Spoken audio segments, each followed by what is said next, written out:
From the 1011 Now streaming studio, this is 1011's Morning Pulse. Good morning, I'm Danielle Shank with your Morning Pulse for Wednesday, December 20th, 2023.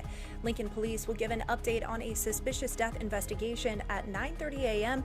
Stay tuned to 1011 News for further updates. Also happening today, Nebraska head football coach Matt Rule will speak at 11:30 a.m.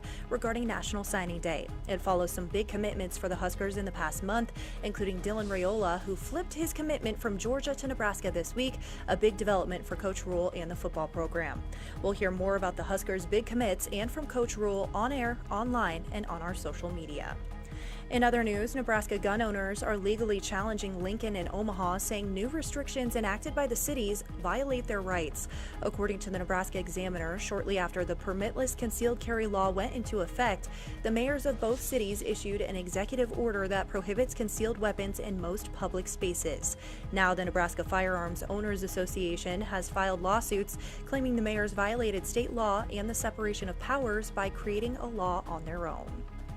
A Lincoln woman visiting an inmate is now behind bars herself. 40-year-old Natalie Miller was arrested for attempting to give them synthetic drugs. Correctional officers at the Reception and Treatment Center alerted State Patrol investigators after Miller tried to pass off K2, also known as synthetic marijuana, to one of the inmates. Now those drugs are being tested in an NSP lab while the investigation continues. Also happening yesterday, the man accused of killing his stepfather appeared in Hamilton County Court.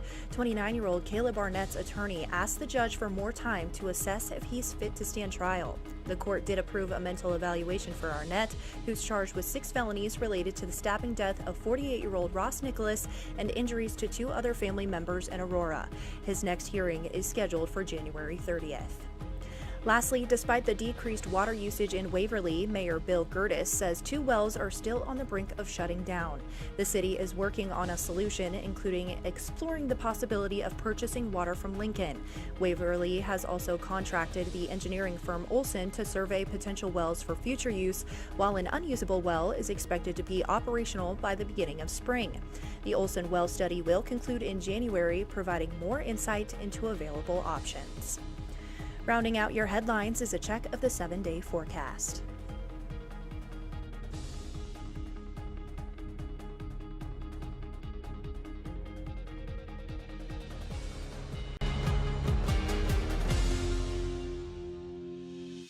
You've been listening to 1011's Morning Pulse. Watch, listen, stream on the 1011 Now app, on YouTube, or wherever you get your podcasts.